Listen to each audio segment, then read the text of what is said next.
That's the problem. Yeah, okay. Hi, Royal Estate. It's a nice name. Okay, first of all, let's begin our session. First of all, answering Suman's question. Suman, which state should you apply for? Well, there are 16 states. You can choose whichever one you want to apply to. They've also streamlined the application procedure now, which means that it's relatively easier to get your appointments for your exam, for verification of documents, all of those things. That being said, I always tell people in my videos that try and apply in a state where not most people are going to apply. So it usually is the northern states, the East Germany states, and then you can move on to the western, northwestern states, and finally to the southern states, because the southern states are really popular, which means there are generally longer waiting times associated. Yeah, okay. Hope that answers your question, someone. To people who've just joined now, hi, thanks for joining in. Web of Chaurasia, hi. Do you face any racism in Germany? Do German people prefer German doctors? Are they equally comfortable with one from outside? Great question, man. I was worried about racism too when I'd come in. But to be honest, there is no outward racism. Like nobody's ever told me to my face that I don't want treatment from you because you're not from Germany. That being said, it depends on a couple of factors. If you're good with your language, then it doesn't matter. Because if you're able to communicate with your patients, then the patients are there to see you for treatment.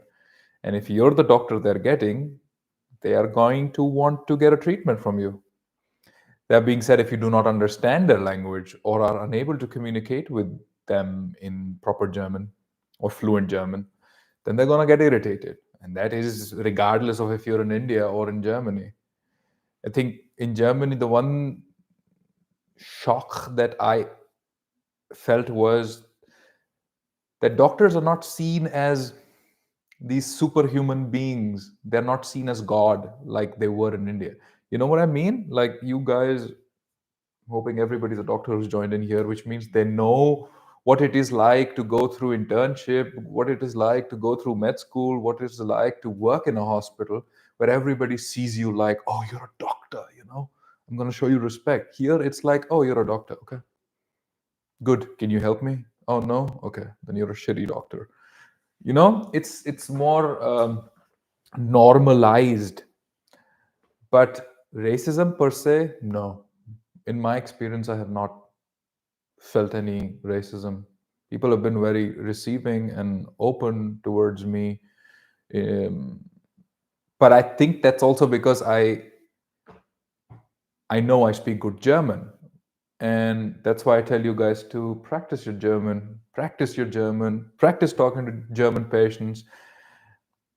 Like, learn your grammar really well, learn how to speak and understand and listen. Focus when you're learning German on your Verstehen and Sprechenteil a lot, very, very important. And just coming to Germany, getting your documents verified and everything isn't going to get your job. It isn't a way of success. Most people are just like, I want to get to Germany as quickly as possible. No? I want to run and I want to quickly start. My advice always is take your time, because language learning will take time. It will take a lot of time for you to get good, to get better. And to learn to talk to German patients also means you have to first put yourself in an environment where you get to interact with patients and still make mistakes like German students do. And that's through a hospitation. Like, my one take-home message from this live session that I wish you take home with you is, if you want to come to Germany and if you want to have a shot at succeeding, do a hospitation. Just do a hospitation. So important. Okay, I guess that answers your question, Vaibhav. Moving on. The Royal Estate. Hi. American Pink. Oh, these are fun names. Eh? Hi, sir. I graduated from Georgia, but I do not have a license to practice in Georgia, but registered and done internship in India. Am I eligible for PG in Germany? Yeah, that is a very popular question. Thank you so much for bringing that up. Yes. Um, you've done your internship in India, but I do not know if you have a license from MCI. So you can write it down in the chat if you do, because if you don't, then I suggest you get a license, because one of the documents you need to submit and show proof of here in Germany is that you're a registered doctor, which means you've done your internship, you've done your MBBS, and you have a license to practice somewhere. Some states say it should be the country where you have finished your MBBS and internship in. Other states say it doesn't matter to them as long as you have a registration certificate from either your home country or the country you studied in. So if you have done your PG in India, I'm assuming you're Indian, and you've studied in Georgia, but you did your internship in India, I suggest get a license from India and then apply only to those states which will accept that. To check which state will accept which kind of license registration, watch the video about Berufserlaubnis on my channel, where I in detail show you my screen and tell you exactly which website to go and watch documents to see.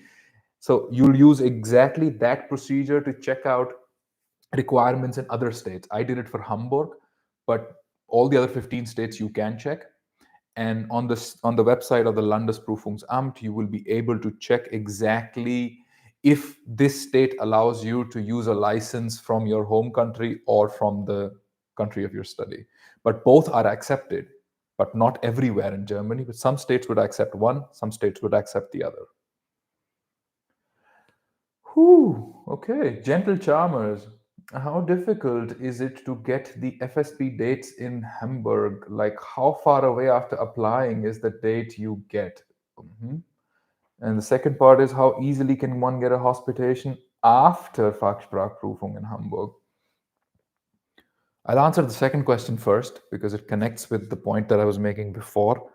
Get a hospitation before giving a FSP, because you will have time. And for Fachsprachprüfung, like, you can watch the video in detail. I've made a couple of them on my channel about Fachsprachprüfung and what they ask. But basically what they're asking is, can you talk to a patient? Can you understand their complaints? Can you note it down? Can you document it? Because everything will be documented on a computer, like, not during the exam, but in life when you start working in the hospital. So during the exam, they're going to check, can you write proper sentences and document it in 20 minutes? Can you talk to the patient and listen to all of their complaints and be able to, just by asking questions, formulate a plan and a preliminary diagnosis, have differential diagnosis, and have a plan to discuss with your boss? And the third step is going to be, you're going to talk to your boss or your colleague and show them and tell them, hey, I had a patient with this and this complaint. I think I'm going to go for an ultrasound, a blood test. No, not CT yet. I first want to see if I can demarcate between 1, 2, or 3 differentials. They want to see if you can do that. And what's the purpose of doing a hospitation after you've given your FSP? I mean, if you have cleared your FSP, that means you're good. But I think that you can be assisted very well by first doing a hospitation and then doing your FSP. It is relatively easy if you know what you're doing to apply for a hospitation. It is relatively straightforward, I would say. Not easy, but straightforward if you know what you're doing. If you don't, it is a very difficult procedure to figure out. Yeah, but the CV that I have shared with you guys, or I will, because I'm making a mail out of that, and I'm going to send it by the end of the day, is going to show you exactly the CV I used to apply for 85 plus hospitations. And out of this, 60 plus of them replied back saying, yeah, okay, come. When do you want to come? So it took a while to get that right, but I did get it right. And the reason why I keep sharing this information with you guys is because I want you to succeed too. So that's the first part. The second part was, hey, everybody else who's just joined in, welcome. The second part that you asked was how difficult is it to get the FSP dates? Um, I don't know what you mean by difficult. If you mean the time duration it takes a couple of months. It can take anywhere between 2 to 4 months of waiting period from the day you apply to the day you get the date. So, like I said, from the day you apply to the day you get a date, you will have a few months in between, which I think you can use either for joining a course or joining hospitation. I joined a hospitation because it's free. So, yeah, that's my suggestion to you. Hello, sir. I have a very important question. Yes, Lovepreet Singh. Please go ahead, ask. Deep Sharma, how is the plan if we first come to Germany and do some medical related courses in some universities which offer free courses and improve our German and then later start the process of registering? That is a very good plan, Deep Sharma. The thing is, how will you get a visa to come to Germany? If you're going to use this, you're going to apply to this course. I know which one you're talking about.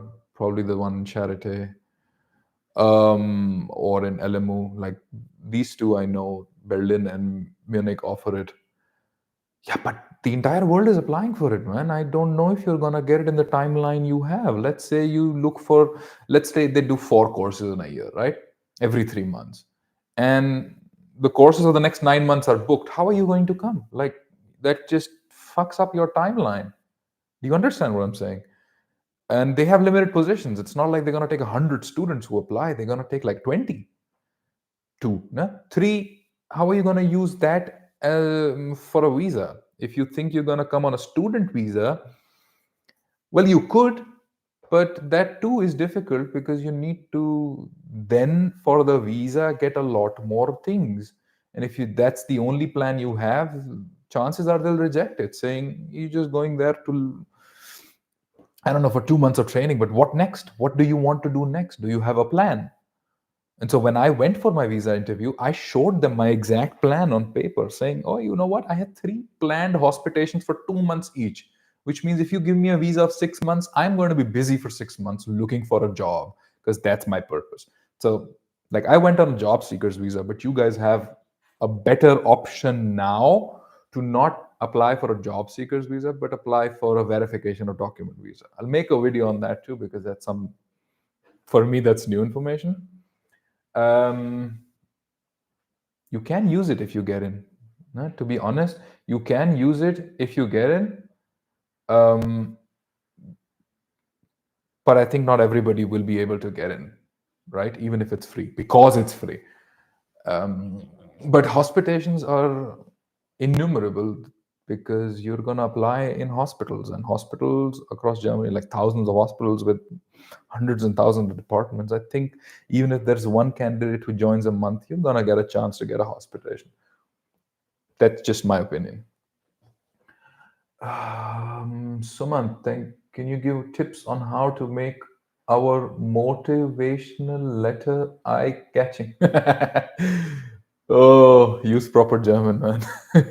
The only way to make it eye-catching, it's going to be to use proper grammatically correct German. Because the more errors you make, the more irritated people get.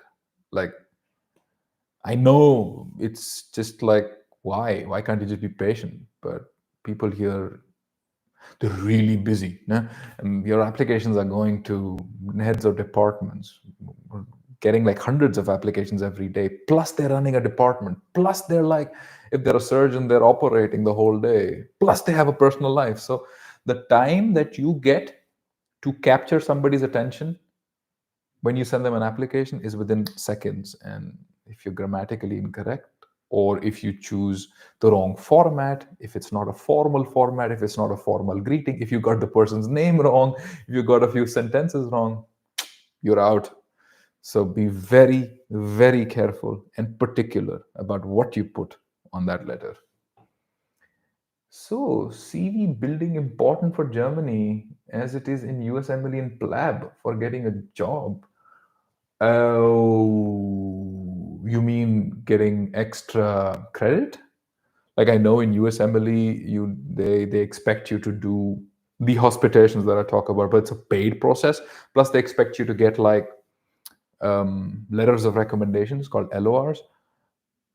I actually based my application process entirely on what I knew because there was no knowledge about Germany. And to be honest, I think that helps. I did 3 hospitations, like I said. I got offered the first job in the first month itself because I was in contact with the head of the department. But later on, when I applied for different jobs, I always wrote down that experience of 2 months each in 3 hospitations in my CV. Absolutely. Plus, I also asked each of those head of departments to give me a LOR or a letter of recommendation in German. That helps. If a German doctor is vouching for you, is saying this guy's good, and is writing that in German, that has a lot more value than an Indian doctor writing that in English because he's a 10,000 kilometers away. Who cares how you were in India? They want to know how you are in Germany. So, yes, I think it's very, very valuable. That's a very good point. Thanks for bringing that up. Lovepreet Singh. I am FMG, did my MBBS internship China, cleared my MCI. Somebody told me I need to be registered in China to start my PG journey in Germany. What's the question here? Also, if you, like I said in the initial partner, if you're going to ask me questions about your personal journey, I suggest you book a call, man. It's the best way to do it, to utilize and for me to give you the attention you need because yours is like one of 100 questions that I'm getting right now. So please book a call. Like I've got my Calendly link on Facebook. Just book that call. If you've not even started doing German, which I assume you're not, it's $9 for that call. Just spend that money. It's not for me. It's not going to make me rich. It's only because I made it free and so many people booked that call and then started canceling on me. Like I made time. Like during work, I used to go for like 15 minutes. Okay, I'm standing there and nobody comes. And it's just irritating. That's why I put €9 as a payment amount so that now when you pay, you come. It's like I said, that amount isn't going to make me rich. It's only to bind you into, commit you into attending that call. So please book that call if you want to talk to me about your personal issues. I got licensed working as government MO. Okay, great. Royal Estate. Also, how much of experience after MBBS is advisable to get a job easily and passing the FSP? Just do a JR-ship. Doesn't matter if you do it for a month or 6 months. I did a JR-ship for 9 months to a year, but that was only because I didn't know if I wanted to be in India or to go to Germany. But that experience helps you figure out if working in India is for you or no. One. Two, it helps you put that into your CV as, okay, I cleared my education, I did my MBBS, and after that, I wasn't just sitting at home not doing anything. I was also working alongside. So, look, I got my experience. Any kind of experience is better than no experience. All right. That's for sure. But that being said, there is no guideline for you should have 2 years of experience before you apply for FSP or to Germany. So don't worry about that. If you have made up your mind, or if you are waiting to make up your mind, do a JR-ship and figure out if working in India is for you or not. And if it is not, and if you've made up your mind, still be in a JR-ship because, like, take the shittiest of JR-ship. It doesn't matter if you don't have to work super hard. Just take it in a field you're interested in where you just have minimal work. You have to show up. Like my JR-ship in Delhi, in GTB hospital. This is like the third biggest hospital in Delhi itself, like 1,500 beds. I was working in a department of neurosurgery, and it was combined with accidental and emergency. And the reason why I took it was, first, I was interested in surgery, but second of all, because they had like a deal. You come twice every week for 24 hours, and you don't have to come in for the rest of the days, which meant the rest of the 5 days I had free to learn my language and do my things. So try and pick out a JR-ship which is relatively relaxed but still gives you an experience certificate, and then you can put that on your CV. All right, Sheikh Mohammed. Hello, doctor. I'm Dr. MBBS Philippines. La la la la. Working. What should I do? Prepare for NEET PG or start preparing for German language? Thank you for putting that question. But like I said, that is more of a personal question. Um, I don't think it's going to benefit the rest of the people here. So book a call. You just go to my Facebook or my YouTube channel description, and then you'll find the Calendly link. Just book that, and we can talk. What are the biggest cultural shocks you faced? And after adjusting to cuisine and lifestyle, pardon me if I'm wrong, but I've heard that you've done your PG from Germany. They don't consider it in India? They don't. Sad, no?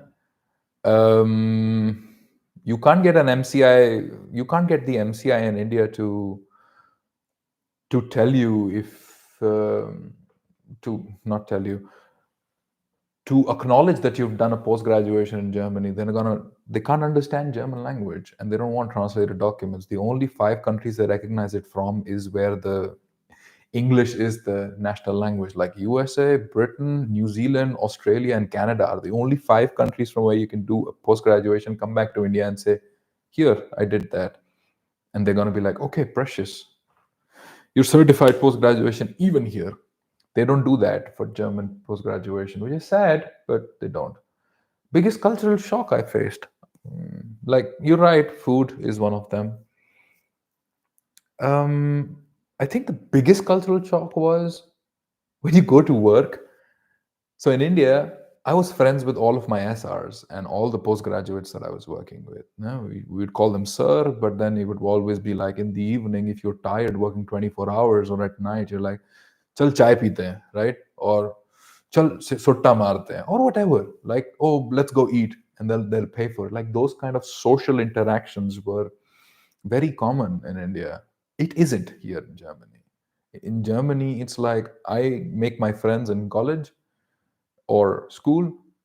I come to work. You're my colleague, and I'll call you colleague. No? The most I will be would be laugh with you, or maybe go out for a beer with you, but that's it. You're never gonna be invited to my home, or we're never gonna go out for dinner or anything. I think that was a difficult part for me to accept because I'm a social person. Like, grown up in India, man, you guys know what it is if you're from India, how social we guys can be, and like, I don't know. That was a big adjustment point for me, I think. And the second was the fact that people see you not as a doctor, but oh, you're a doctor. I think that is a mindset shift. And even though I was not one of those privileged people where I'm roaming around saying, I'm God, I'm a doctor, no, I was not like that in India. And frankly, it irritated me the way it used to happen all the time in a government hospital. Like, I trained in GTB and UCMS. So it was very common for people to be like, "Oh, sir, आपने तो हमें ठीक कर दिया, ना भगवान है, whatnot." But here, there is nothing. Like, it's just poles apart. That's like the polar opposite. I think that was a huge cultural shock for me. Requirement declaration of intent in the list of documents. How could one? You just have to write it yourself. Declaration of intent means just write it on a Word document saying to whomsoever it may concern, my intention of working in the state I'm applying to after I get an approbation. They just want to make sure that once you get an approbation, you don't run away to the different state. However, it's not binding, right? Which means even if you get an approbation, you can run away. So don't worry, just write it and give it to them. Where does one get the health medical fitness certificate one needs to submit? If you're in Germany, if you're already that far, you don't need to bring it from India. When you're in Germany and you're already that far in collecting all the documents, and the only 2 documents that you're left with after having submitted a whole list of documents are a medical checkup and a police checkup, both of which will then be organized in Germany. Police checkup is applied at the local office in the state you are in. It's called Führungszeugnis. And the health checkup is done with any of the Hausärzte here. So just go to a general practitioner in Germany and tell them you need a regular checkup before you as a fitness certificate that you're okay for doing the job. They'll do a blood test, run a couple of normal tests, including hepatitis. Don't forget, if you haven't gotten a hepatitis B, to get a booster. First, check your titer, and if it's less than 10 IU, I think it's 10 IU, then get a booster. Okay, Sumant, last question. More about your personal experience. How's residence in Germany different from India? Getting opportunities to operate, about the teaching, working environment. Like I said, it's the working environment with colleagues is a tad bit different that I was used to. You don't get many opportunities to operate as you'd think. Not in the initial 1 or 2 years. See, it's a 6-year surgery plan wherein you're supposed to complete your logbook of all the procedures that they ask you to do. The first year you'll just be stuck in the ward work. So that's a difference, no? In India, it's 3 years. So it's tight, it's jam-packed. Like the first 6 months, you'll only be doing ward work, right? And then you'll be put in emergency, right? In the second year onward, you'll start going to the operating theater. There too, it's like not in the first year, you're not getting to operate. Up from the second year, you're getting to operate. The same thing is here, but it's stretched out because it's a 6-year plan. So the first 2 years, you'll be working in the ward. The next 2 years, you'll be working in the emergency. And the next 2 years, you'll be operating. So it's a little frustrating because the first 4 years you're not getting to operate. Just, yeah, you get to assist, but you're not getting to cut yourself. That's the difference, I think. Okay, I'm gonna go quickly because I think it's already above 30 minutes and you guys have to sleep, no? Must be really late there. Okay. Like there's a specific panel of doctors one can get it from. What do you mean panel of doctors one can get it? No. Just the house doctor, just a general practitioner.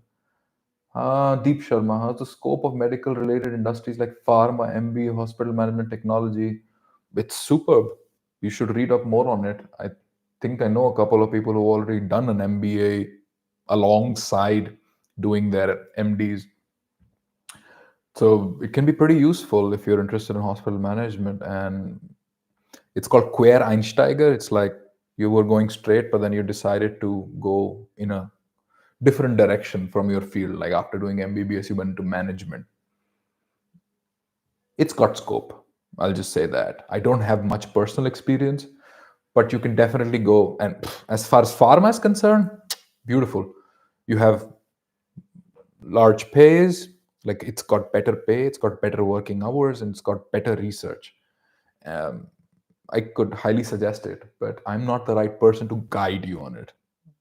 So go up, read up, do your own research on it, but I can recommend that it's a good option. One call also right now, just Lovepreet Singh, sir, I will do one-to-one call. I just want to know I am FMG, did my MBBS internship in China. I have India's registration, but don't have China. Yeah, Lovepreet, you're absolutely right, man. Like I said, personal issues, not the right place to discuss, but I will tell you this because I think you're just very worried about it. Don't be, okay? If you've done your MBBS and internship and you have a license from India, that is not a contraindication, you can apply, okay? But beyond that, the entire personal discussion of what somebody told you and what can you do next, please book a call, okay? So, my friends, I think we have dealt with all the questions, no? Okay. Oh, one more. Okay, we'll take one more. Can we give MRCP while doing PG in Germany, which can make our degree valid? I have no idea, man. I read that too. People do say that you can get an MRCP and then you will be well. I have no idea about that. I think I can read up on that. Okay. If there's one homework that I take with me is I will read up on that, do more research, and I will let you know. Okay. I don't know about the MRCP, but I will find out. If doing an MRCP after PG in Germany will be an indirect method to make your PG in Germany valid in India. I don't think it will, but let me read up on that. Okay? So I will get back to you guys, maybe in a video, maybe in a post, and let you know about that part. Thank you for showing up. It was wonderful talking to you all, and it was wonderful you guys could join in. Tell me if you like it. on any of the platforms that, YouTube, Facebook. Tell me if you liked this kind of format and interaction, and if you'd like to do it again. Okay? I wish you all the best. Ne? Alles Gute. Da, da, da, da, da, da, da, da.